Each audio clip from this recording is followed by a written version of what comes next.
it's been a minute since we did a Q&A video, so we opened up the question box on Instagram and then collected some questions from your emails and video comments to create this video for you today. These questions ranged from basics like sheets and towels to follow-up questions about Subject 2 and other creative finance methods that we've used to more personal questions like what our next project's going to be. First up, we've had quite a few questions from people asking more about Creative Camp and the Subject 2 or Sub 2 deal that we did earlier this year. If you're new around here, over the past year, we have become increasingly interested in creatively financed real estate purchases. This is partially because there are lower than market interest rates and down payments typically to be had with these type of deals. And then the other part of it is we don't look like ideal clients to banks right now. We are self-employed, our DTI is high because of all the properties that we own and rent out, and we just don't look very safe on paper. Banks will not want to loan to us right now, at least not with conventional loan products or at favorable terms. You have been approved for a loan at 18%. We'll link a couple videos down in the description below that go into the details of these purchases, but we bought a 15-acre farm in Iowa and that was 100% seller financed. That was last summer, and our second creative finance deal was earlier this year, and that was using Sub 2 financing, or really a hybrid model of Sub 2 and seller finance. We learned the basics of Sub 2 from watching videos from Pace Morby here on YouTube, but we really didn't feel 100% confident to go out and try and source a deal on our own. We are all for investing in ourselves when it comes to things like courses or conferences, so we made the decision to join Rob Abasolo's Creative Camp, which is sort of a niche down offshoot of his host camp community. Creative Camp gave us an unbelievable amount of knowledge about Sub 2, and then there were also deals served up along the way with guidance through the whole process from really knowledgeable people. We never had to go out and source our own deals or find our own transaction coordinators or any of the contracts or paperwork. It just simplified the entire process. So one of the things that we've been asked a lot is if we could share our Sub 2 contract. We're going to say no on that. A couple reasons. Sorry. Not because we want to gatekeep information. It's also a legal document. We're not lawyers. But it's also because Creative Camp is just so valuable,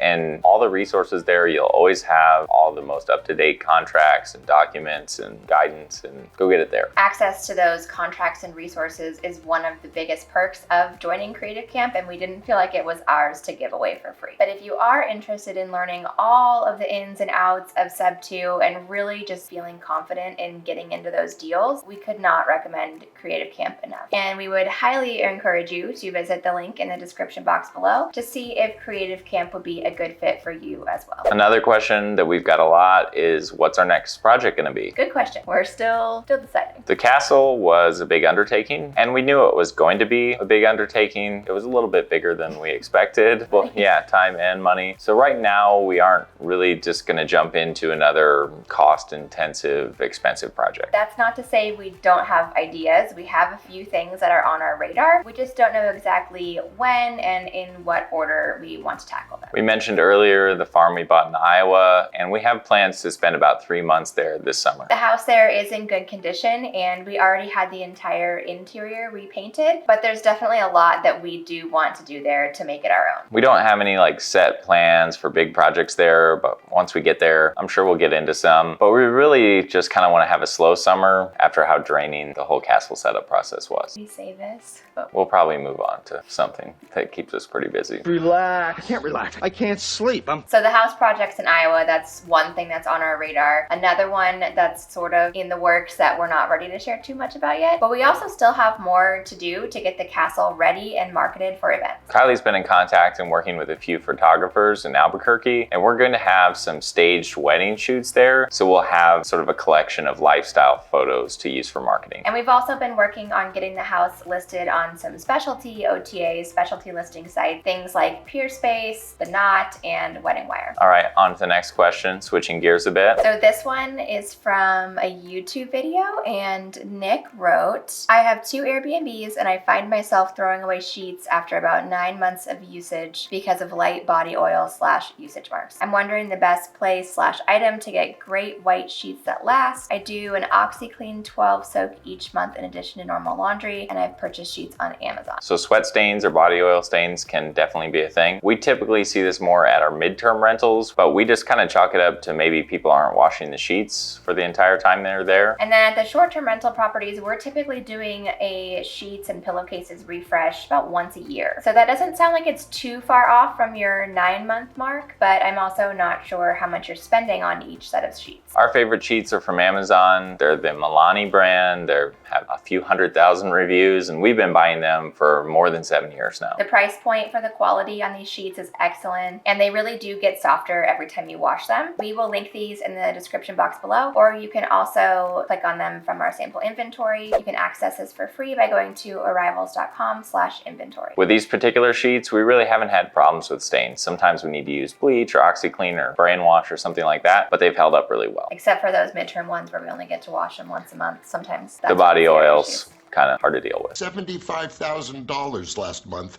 on bed sheets. Meg, on a similar subject, says, "Hey guys, just curious what your current preferred bath towels are. The ones you recommended a while ago were no longer available when I looked into them. I feel like everywhere I look, they're either too expensive or the quality is too poor, and I'm just hoping to find a middle ground from a trusted source." Thank you. Yeah, so the brand of towels that she's referring to is the Charisma brand, which we used to buy from Costco, and unfortunately, we haven't been able to find them either for like, almost a year now, probably. So since then, Costco has replaced those with a brand called Purely Indulgent. We've been testing those, using those at various properties, along with some that we found at Target. We are pretty particular about towels. We don't like anything that's too small or too thin, but it also can't be too big or too plush, and then it takes multiple cycles in the dryer for it to dry. Finding that perfect sweet spot towel is tricky. Oh, and price. Generally, we've been happy with the Purely Indulgent ones from Costco. They seem very similar to the Charisma ones that they replaced. The only thing we have noticed, I don't know if it's going to be widespread, is some fraying on pretty much brand new towels, so we're keeping an eye on that. It's not every time, but usually like if we get a batch of 25 towels or something, we'll find 1 or 2 in that batch that is frayed. The Target ones have been great. They have held up well, but they are a little bit more expensive. I think it's like $4 more per towel than the Costco one. We still lean towards the Costco ones, partly because of their return policy. If we do see these issues like the fraying, or we feel like they aren't lasting a reasonable amount of time, we can just return them, no questions asked, to Costco. Well, who doesn't love Costco? Okay, next comment is from one of our design and setup videos, and it says, "Hi Stephen and Kylie, I watched almost all your videos, thank you. I just bought my first rental property and I plan to renovate it myself. I would like to hear your opinion about the wall-to-wall carpet. The house has wall-to-wall light brown high pile carpet that was recently installed before it was sold to me. What would you do with it? I am debating about 1, removing it and replace with a wood floor, or 2, keeping it but adding area rugs on top of it, which might be a little weird." So at a high level, if you have the budget to replace the carpet, we always would with either wood or laminate. I know that there are some people that are gonna come at me for this because they love carpet, especially in bedrooms, but at a rental property, it's just really hard to keep it clean. At our managed properties that have carpet, we are constantly battling stains, and if you have a same-day turnover, sometimes you just cannot get it out in time. Yeah, you'll end up with just general traffic patterns a lot, or stains from shoes. But the other thing is, if you have pets, even if you don't advertise as a pet-friendly property, you're probably going to end up with times that there is a service animal in your house as well. A true service animal is not likely to wreak havoc or cause any sort of damage in your property, but if you are in a state like ours where you really can't ask a lot of questions about people who intend to bring service animals, or they can just show up, you are likely going to end up with people who abuse that policy and just bring their family dog, who's maybe not too well housebroken. If full flooring replacement isn't in your budget, we'd keep some stain removal options in your supply kit at the house. We'll link some of our favorites in the description box below. Also find the number of on-call carpet cleaner, because you'll probably need them too. Tough stain, right?